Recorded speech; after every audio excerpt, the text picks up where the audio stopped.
Yo, just a quick video. I want to talk about something. I was reading the End Times books. More lore videos to come out about that soon. Don't worry, it'll be fun. It'll be a fun time. It'll be a good time. But anyway, I was reading the End Times and some of the other Undead omnibuses here and there, and I realized the Undead in Total War are like good. I'm not trying to say they were executed poorly, but I did find something that actually could give them a little bit more flavor, and it's actually kind of already in the game.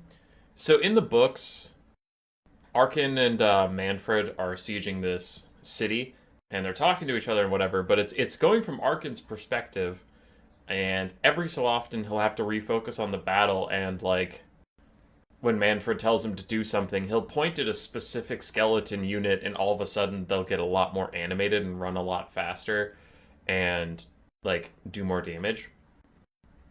And you might be like, well, yeah, that's Van Hels's Dan's Macabre. That's different. Like, that is also pointed out in different books, that's a spell from Van Hal, but it does seem like undead casters have a capacity of, like, they kind of put all their undead on autopilot until they focus on one, and then that one will do what they specifically want them to do. Which, again, sounds obvious, but, like, I feel like that could be fun to implement in Total War, and it's already on the Lizardman roster.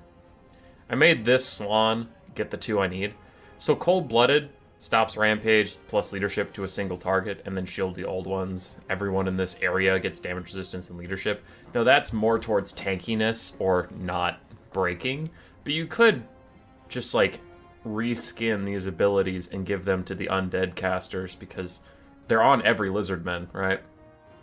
I think everyone has Cold-Blooded. Primal Instinct's on the Skinks. Okay, but yeah, the Croc Scores and the Saurus have Cold-Blooded, as do the Slans. So I'm just saying you could do a similar thing with the Tomb King's Lord, where like instead of Cold-Blooded, you could give like Will Incarnate, and then you select one unit in that unit. I would definitely go with Aggression because the undead are plenty tanky, but they have issues dealing damage. So like whatever unit you select gets increased weapon strength. You know, armor piercing and base weapon strength increase of like, honestly, maybe like 100%. Now, your first thought is like, that's OP on Blood Knights, or that's OP on Cameron War Sphinxes or something. Yeah, there's some finicking to do about it. I'm just making a general point, but like, it could make your undead frontline actually do some damage if you specifically target one and like, you do this. And then you could have an AoE buff of much lesser capacity. Like, again, the Shield of the Old Ones is damage resistance and leadership. You'd probably just want more aggression from the undead, but it's like, as Arkin or Manfred or whoever focuses their attention on this portion of the battlefield, you get this circle you can throw out on a cooldown, and maybe it does... I mean, I don't want to just do melee attack, because that's Van Hels's thing, but, like, increase speed and vigor regen. Right, because you have a lot of Vigor regen from the Corpse Carts, but I don't know that the Tomb Kings actually have a lot of Vigor regen, so like it could be useful in that aspect. So it's like reinvigorate or something, just like Manfred or whoever turns his attention to this area of the battlefield and puts more oomph into it, and all of a sudden his undead start moving faster and like more limber. So it's like you have the single target damage buff, and then you have an AoE speed and vigor buff. And obviously, you'd want to balance around this. Like, I guess actually in multiplayer, as of making this video, the undead aren't that overpowered. Tomb Kings are strong because their big kitty cats are strong right now, but that's a pretty easy nerf to do to bring them back into line. So I don't think these buffs would make them like crazy. Vampire counts are struggling. I don't think these buffs would make them too crazy. And the Vampire Coast are struggling in the meta, but I think they're a fine faction. But also, I think melee buffs for them wouldn't be a big deal because their melee all sucks so bad. They're relying on their range to win right now, which is kind of on brand. But I don't think this, this change would just make them suddenly OP. So I think it'd be fun if they do a rework for the Nagash DLC, whenever that is, which I would hope is soon. I know we literally have the next DLC announced, and it's Greenskins, Ogre Kingdoms, and Khorne. So I don't know if the Undead are ever going to get some love, but they are falling behind. I did my DLC video of it's what I think, but I am so confident that I'm correct.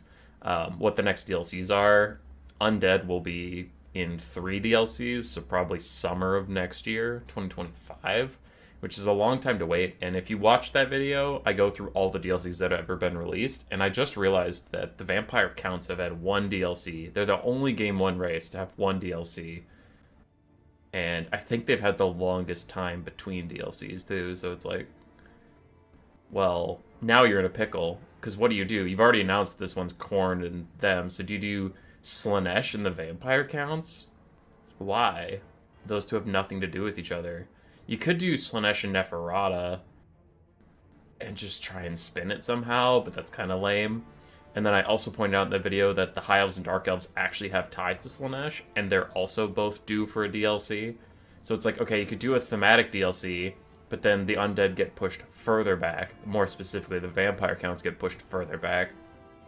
Or you do the Nagash DLC that everybody's waiting for, but then Slaanesh gets the shaft because every other Game 3 race will have gotten a DLC except for Slaanesh.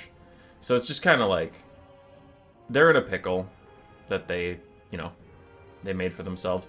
I'm hyped for the Korn Ogre Kingdoms Greenskins DLC. I love Ogre Kingdoms and Greenskins. They're in my top 5 factions. Both of them are in my top 5 favorites. So I'm hyped, but I'm confused. I'm like, wait, why? Why did we do another Greenskin DLC? I'll take it, but like, bro. High Elves, Dark Elves, and Vampire Counts are so behind. Whatever. Anyway, there's my thought. I do hope that the Vampire Counts and all the Undead get a little bit of love in a DLC in the future. Goodbye.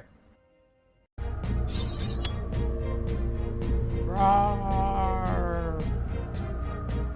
Subscribe, yes, yes.